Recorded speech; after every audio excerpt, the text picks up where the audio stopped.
नमस्कार दोस्तों, मेरा नाम डॉक्टर सार्थक है और आज मैं आपको एक और नए बीमारी की जानकारी देने वाला हूँ।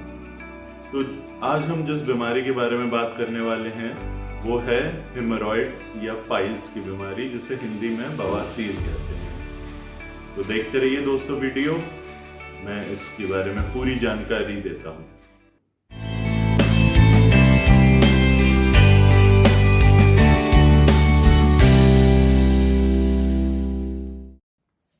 हाय, आज हम बात करेंगे पाइल्स की बीमारी के बारे में। पाइल्स की बीमारी का जो प्रथम लक्षण आता है वो है टॉयलेट में जब आप जाते हैं, लैट्रिन में खून आना, जी, ब्लीडिंग आएगी और पेन नहीं रहेगा, दर्द नहीं रहता है।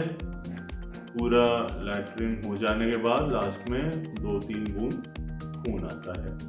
ये one of the initial science है। किसी को ब्लीडिंग नहीं भी होती है। उसमें जो दूसरा सबसे बड़ा साइन है वो है कॉन्स्टिपेशन।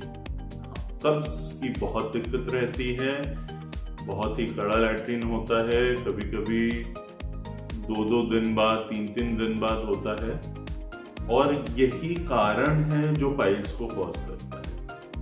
आपको जब कॉन्स्टिपेशन रहेगा, जितना ज्यादा आप जोर लगाएंगे उसकी वजह से अंदर की मांसपेशियों पे जोर पड़ता है और वो धीरे धीरे बाहर की तरफ लटकने लगती हैं। ये 1 या 2 दिन में नहीं होता, over the period of time 6 महीना, साल भर, धीरे धीरे जोर पड़ते पड़ते वो आती है। तो पाइल्स के भी 3 कैटेगरीज है। पहली कैटेगरी जिसमें थोड़ी बहुत ब्लीडिंग हो सकती है, बाहर से कुछ नहीं दिखता है, कॉन्स्टिपेशन रहता है, शुरुआत में दर्द नहीं रहता बट बाद में धीरे धीरे बहुत ज्यादा दर्द होने लगता है हर लैट्रिन के बाद। दूसरी जो कैटेगरी आती है, दूसरी कैटेगरी में जब आप लैट्रिन करेंगे उस समय मांसपेशियां बाहर निकल आती है, छूने पे पता चलती है और बाद में धीरे धीरे अंदर चली जाती हैं कुछ देर बाद, आधे घंटे में। और बाकी जो सिम्टम्स कैटेगरी 1 के हैं वो कैटेगरी 2 में भी होते हैं, ब्लीडिंग होना, दर्द होना। और जो कैटेगरी 3 है उसको मतलब ऑलमोस्ट एक्सटर्नल हेमोरॉइड्स कहते हैं, बाहरी बवासीर, जिसमें ऑलमोस्ट अंदर का काफी हिस्सा बाहर आ जाता है और बाहर ही लटका रहता है। तो इसमें जो हमारी पहली कैटेगरी है, पहली कैटेगरी को दवाई से सही किया जा सकता है, लेकिन उसके साथ साथ जरूरी है अपने खाने पीने पे ध्यान देना।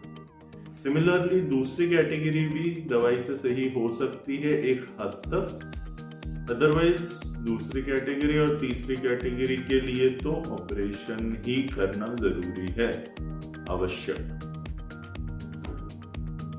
इसमें एक बहुत जरूरी नोट करने वाली चीज है कि अगर दवाई से आपका पाइल्स बवासीर ठीक हो जाता है, इसका ये मतलब नहीं है कि ये परमानेंट इलाज है और भविष्य में कभी नहीं होगा।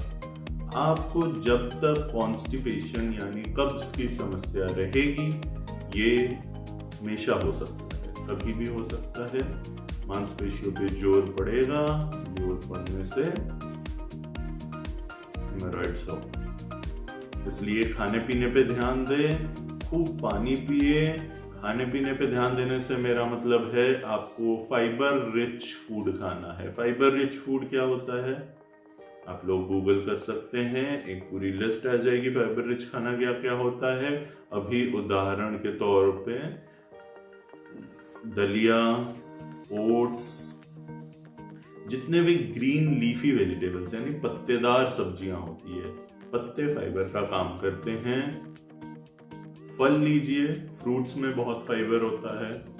फ्रूट्स कई तरह से भी बेनिफिशियल होते हैं, एंटीऑक्सीडेंट्स होते हैं उसमें।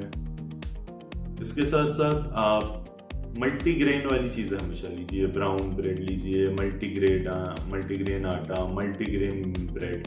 जितने ज्यादा अलग अलग ग्रेन्स होंगे उतना फाइबर ज्यादा होगा, उतना कॉन्स्टिपेशन में आपको रिलीफ मिलेगा। साथ ही साथ अगर आपको कॉन्स्टिपेशन रहता है, अल्कोहल अवॉइड कीजिए, स्मोकिंग अवॉइड कीजिए। अल्कोहल स्मोकिंग भी कॉन्स्टिपेशन को बढ़ावा देता है। पानी खूब पिया कीजिए, डिहाइड्रेशन की वजह से भी कॉन्स्टिपेशन होता है। और साथ ही साथ अगर आप कॉन्स्टिपेशन के मरीज है, रेगुलर दवाइयां मत लिया करिए। रेगुलर दवाई लेने से आपके शरीर को भी इसकी आदत पड़ जाती है कॉन्स्टिपेशन कम करने की, और जिस दिन आप दवाई नहीं लेते उस दिन फिर से कॉन्स्टिपेशन हो जाता है। तो इन चीजों का ध्यान रखिए। सिर्फ बस अपने खाने पीने पे ध्यान रखना है, जिससे आपको पाइल्स या बवासीर की दिक्कत भविष्य में नहीं होगी। अगर आप कैटेगरी 1 में हैं तो इसको दवाई से ठीक किया जा सकता है। दवाइयों की जानकारी के लिए देखते रहिए मेरे वीडियोस, और मुझसे आप डायरेक्टली भी कनेक्ट कर सकते हैं। नीचे लिंक वगैरह, एड्रेस, कॉन्टैक्ट नंबर मेरा दिया हुआ है। साथ ही साथ दोस्तों एक चीज और कहना चाहूंगा, नीचे एक गूगल फॉर्म का लिंक है, उस पर क्लिक करके आप उसको भर सकते हैं। अगर आप किसी भी कैटेगरी में या किसी भी बीमारी की जानकारी चाहते हैं तो मैं उस पर अवश्य वीडियो बनाऊंगा, आपको पूरी जानकारी दूंगा। मेरी 2 सीरीजेस चलती हैं, एक बीमारियों के बारे में, एक दवाइयों के बारे में। मैं दवाइयों की जानकारी भी आपको देता रहूंगा, तो उस फॉर्म को जरूर भरें, या फिर आप नीचे YouTube कमेंट्स में भी मुझे लिख के बता सकते हैं। मैं अवश्य उसकी वीडियो बनाऊंगा, आप लोगों को जानकारी दूंगा। मेरा चैनल लाइक, सब्सक्राइब कीजिए। धन्यवाद।